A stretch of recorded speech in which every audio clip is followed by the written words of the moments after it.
Saint-Nom et nous venons te soumettre l'atmosphère de ce moment. Saint-Esprit de Dieu, nous voulons que tu prennes contrôle entièrement de ces temps. Nous voulons que ce message, comme il est dit dans ta parole, que ta parole est libérée avec puissance. Que la puissance qui accompagne ta parole pénètre vers les cœurs les plus durs. Ce matin, oh Dieu, utilise, Père, ton serviteur, que je me fasse afin que, Père, toi tu apparaisses, que je disparaisse, oh Dieu, totalement, afin que ton esprit, Père, prenne entièrement contrôle. Je déclare dans le nom de Jésus-Christ que l'inspiration de Dieu soit le partage de tout cela, oh Dieu, qui sont connectés à suivre ce temps. Je déclare au nom de Jésus-Christ que par sa grâce qui nous a accordé, que les cœurs soient transformés, les âmes se repentissent, que les âmes, oh Dieu, qui étaient déjà enfermées dans les ténèbres, dans le monde obscur, soient libérés au nom de Jésus-Christ. Que ceux-là qui n'avaient pas part à la vie éternelle acceptent de donner leur vie à Jésus, afin que sa grâce inonde la vie de tout le monde, afin que le royaume des cieux soit peuplé au nom de Jésus-Christ.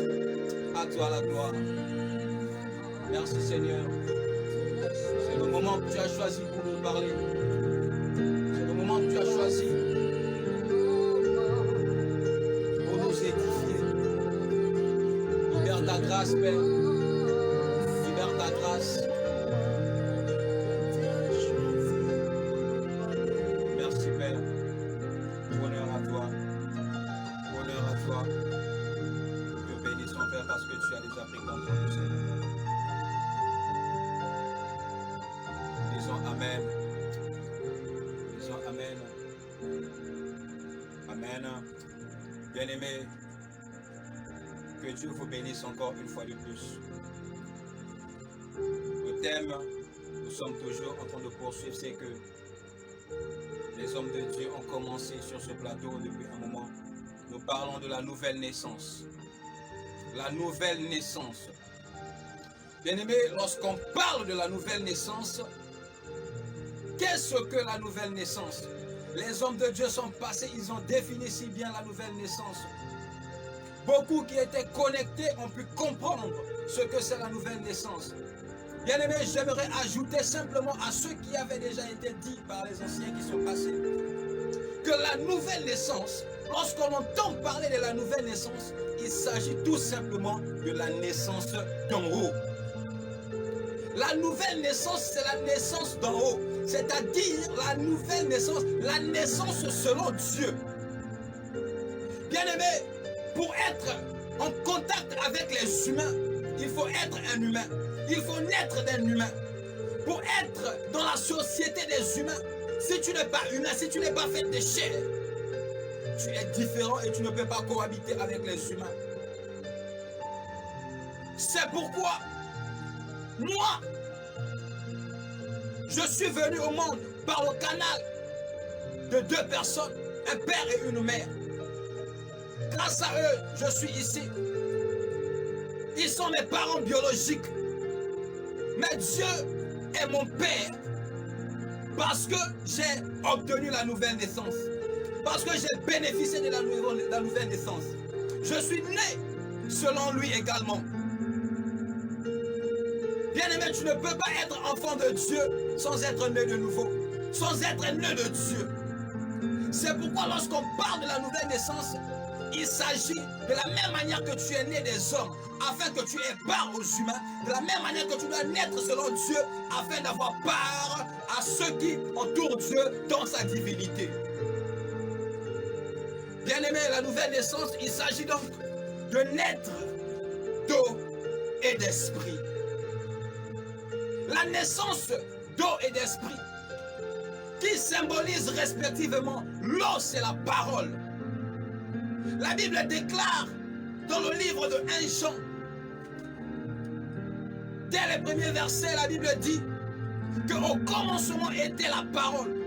La parole était avec Dieu et la parole était avec Dieu. La parole a été faite chair. La parole a habité parmi nous. Qui est ce qui a habité parmi nous? Il n'est que Jésus-Christ de Nazareth. La naissance d'eau, c'est-à-dire l'eau, c'est la parole. Et la parole, c'est Jésus-Christ. Bien-aimé, et l'esprit. La naissance, c'est l'esprit. L'esprit est le gage que Dieu donne pour l'appartenance à lui. L'esprit, c'est le gage que Dieu nous donne lorsque nous lui appartenons. Quand je dis gage, c'est comme le cachet. C'est le certificat que tu as obtenu la nouvelle naissance. C'est pourquoi toute personne qui reçoit la nouvelle naissance, Dieu lui accorde le Saint-Esprit. Dieu lui donne le Saint-Esprit. Donc la nouvelle naissance, c'est l'acte dans lequel le Saint-Esprit va délivrer un homme des œuvres des ténèbres, du royaume des ténèbres, et va le transporter dans le royaume de lumière, le royaume céleste. Alors pendant la nouvelle naissance, lorsque tu reçois la nouvelle naissance, l'homme animal doit mourir pour laisser place à l'homme spirituel, l'homme céleste. Bien-aimé, le corps charnel doit mourir pour laisser place au corps céleste. Le cœur de pierre doit être détruit pour laisser place au cœur de chair. Bien-aimé, c'est une merveille que de naître de nouveau. La nouvelle naissance est une merveille. La nouvelle naissance est une grâce. Tant que tu n'as pas reçu la nouvelle naissance, il te sera compliqué d'avoir un lien avec Dieu. Tu ne peux d'ailleurs pas la voir tant que tu n'es pas né de nouveau. Le Saint-Esprit, naître d'eau et d'esprit, c'est cela la nouvelle naissance. Lorsque tu nais de nouveau, tu appartiens d'office au corps du Christ. Tu fais partie de ceux-là qui ont obtenu la grâce qui est venue en Jésus-Christ. Comme je disais, pour ce que nous sommes en train de dire, nous pouvons le vérifier dans la parole de Dieu. Qu'est-ce que la Bible nous dit? Qu'est-ce que la Bible nous dit? Nous allons lire dans le livre d'Ézéchiel. Ézéchiel, chapitre 36. Ézéchiel 36. Ézéchiel 36, verset 25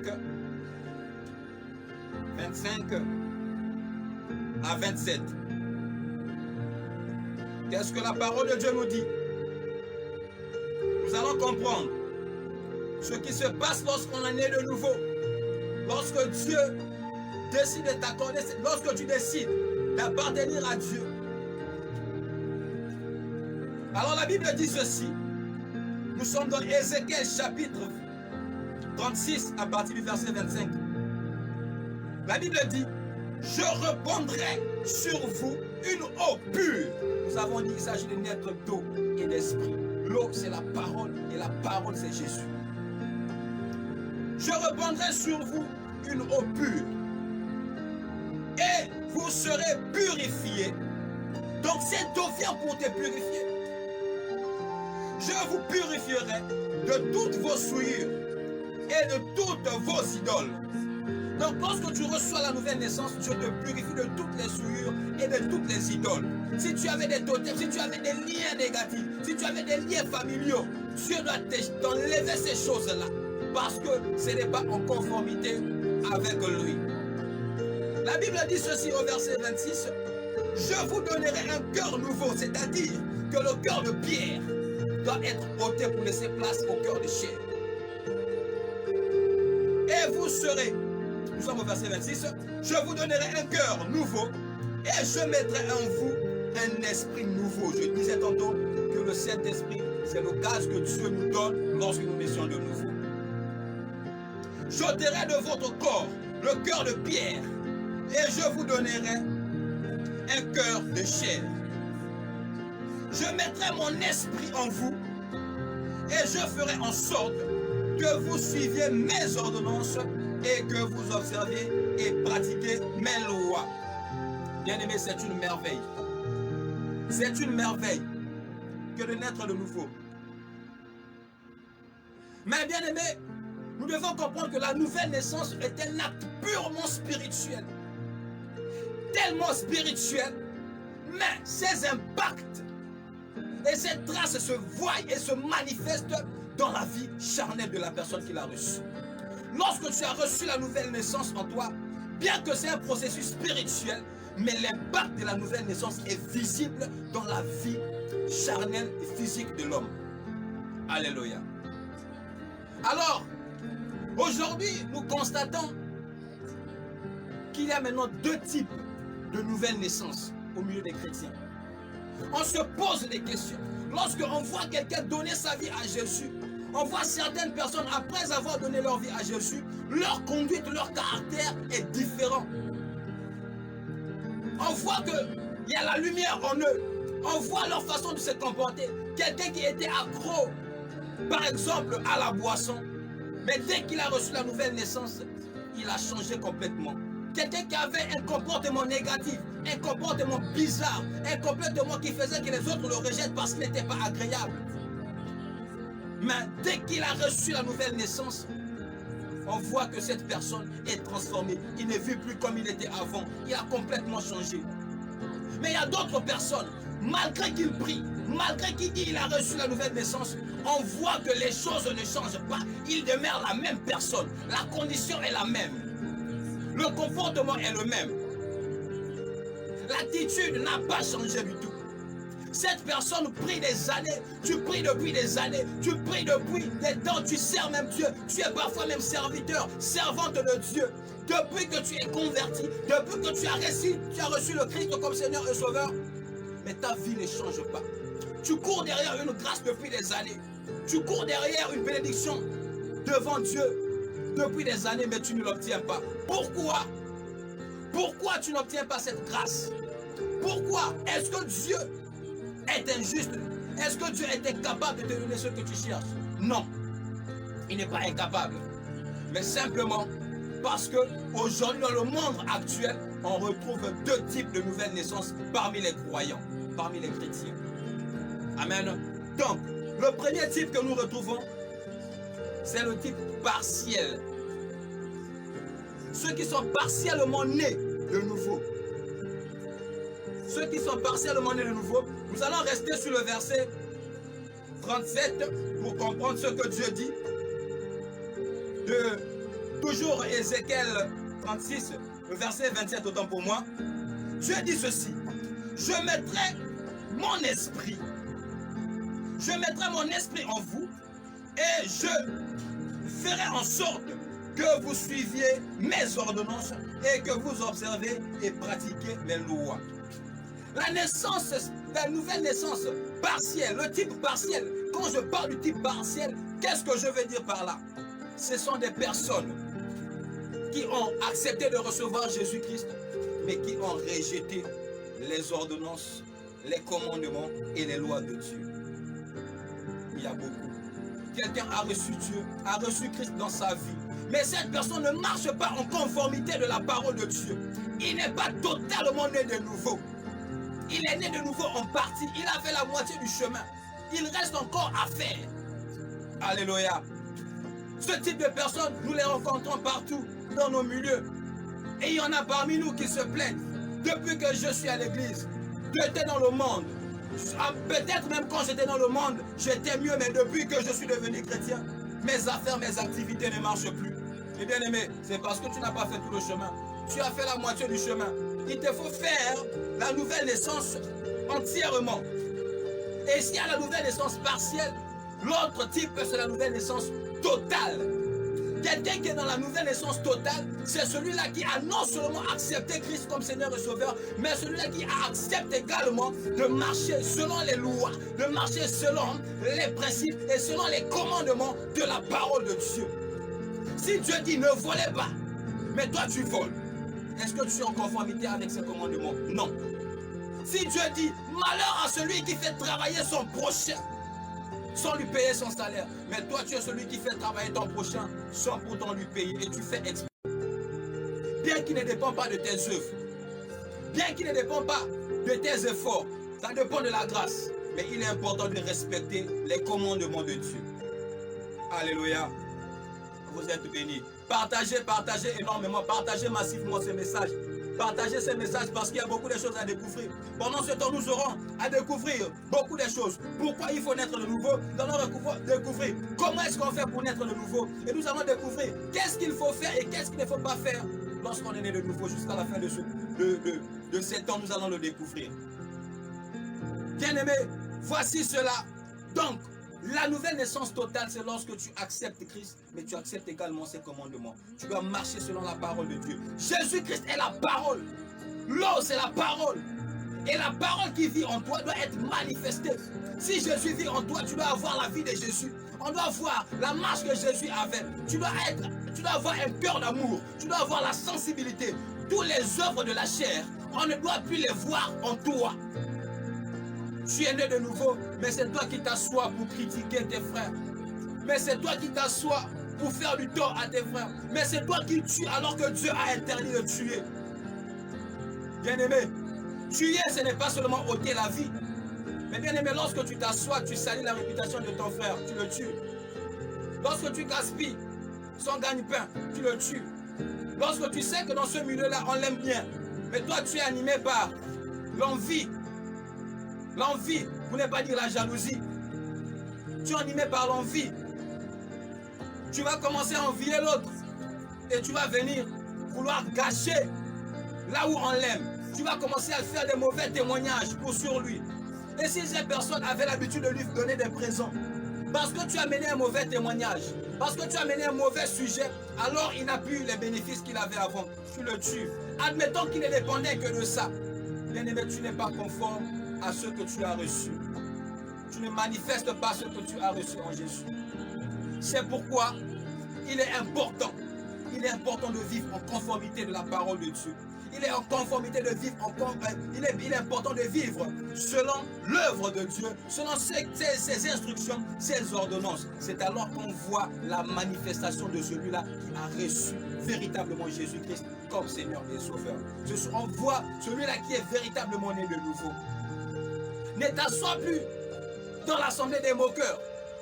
Bien-aimé, il n'est pas dit que tu dois rejeter les mauvaises personnes. Mais tu dois savoir maintenant qu'est-ce que Dieu dit de quelqu'un qui est né de nouveau, qui doit coopérer ou habiter avec les méchants, habiter avec les païens.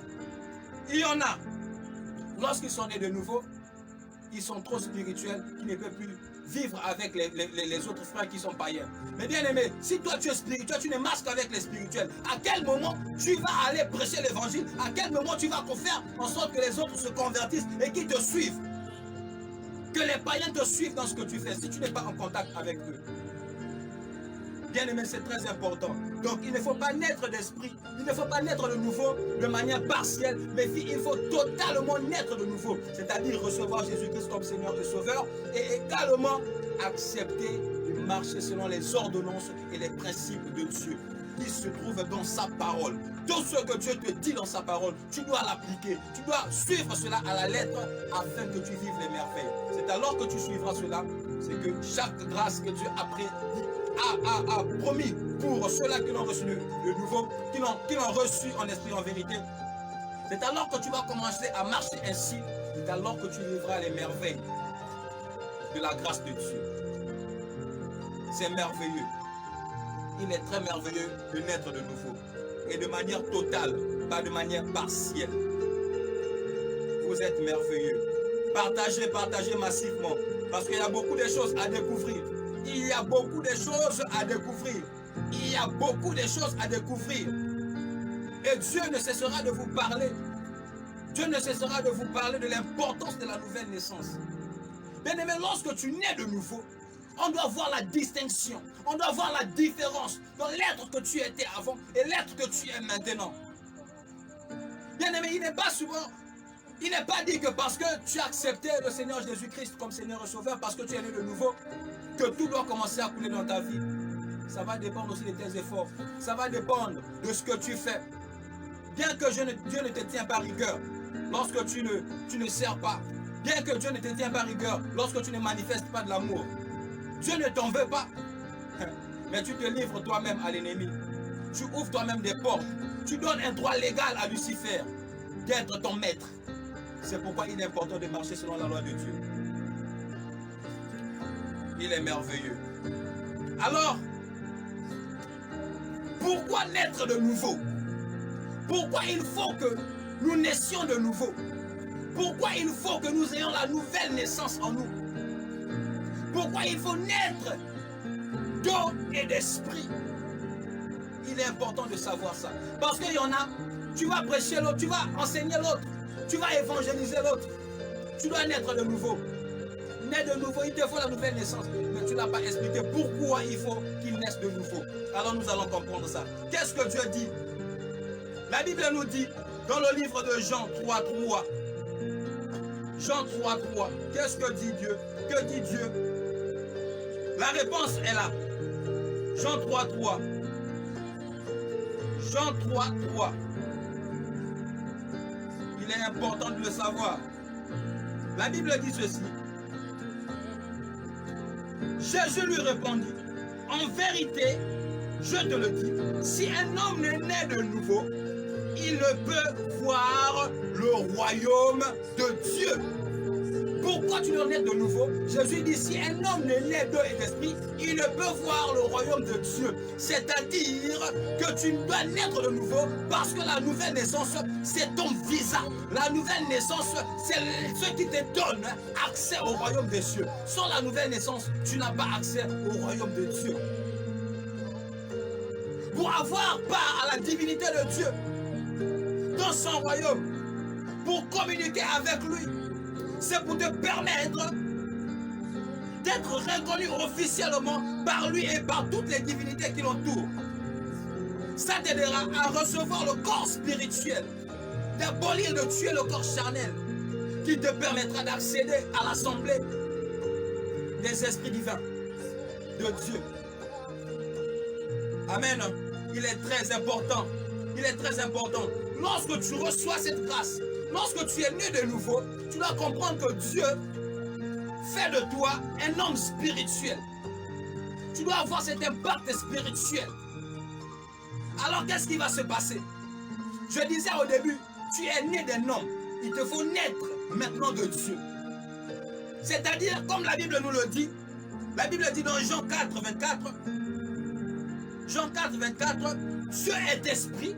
Et il faut que ceux qui l'adorent comment? En esprit. Donc pour être en contact avec Dieu, il faut être en esprit. C'est pourquoi tu es né de la chair. Il te faut naître aussi en esprit pour être en contact avec Dieu. Pour avoir une intimité avec Dieu. Pour avoir accès au royaume céleste, il te faut naître de nouveau. Pourquoi? Parce que tu ne peux pas communiquer avec Dieu dans la chair. Parce que la chair ne communique pas avec Dieu. Admettons que tu rentres dans le royaume de Dieu en tant que tu rentres physiquement dans le royaume de Dieu. Je prends un exemple simple. Nous sommes tous humains. Mais si jamais parmi nous les humains, on sent une présence spirituelle. Il y a quelqu'un qui est là, il est spirituel. On ne le voit pas, mais on sent seulement. Tu sens un esprit qui secoue les choses, qui te parle, qui te touche, mais tu ne vois pas. Tu vas crier que là, il y a un fantôme. Tu vas crier que là, il y a un mauvais esprit. Bien aimé, ça ne serait pas conforme de voir au milieu des humains et il y a un autre être qui est là, mais quand on ne voit pas, il est spirituel, il fait tout ce qu'il faut faire, mais on ne le voit pas, c'est un esprit. Les humains ne vont pas habiter là, ils vont fuir. Parce qu'il n'est pas comme eux. C'est pourquoi toi aussi, tu ne peux pas rentrer dans le royaume de Dieu avec le corps charnel. Parce que lorsque tu rentres comme ça, on te voit, les anges et toutes les divinités célestes te voient comme un zombie. Ils te voient comme un monstre, tu es un monstre lorsque tu rentres avec ce corps. C'est pourquoi, pour être en contact avec Dieu, il faut avoir ce corps spirituel. Il faut avoir ce côté spirituel. La Bible est claire.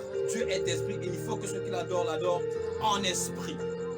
Voilà pour aujourd'hui ce que Dieu nous a apporté. Bien aimé, nous devons rester ce qu'il ne faut pas faire. Que Dieu vous bénisse. Amen.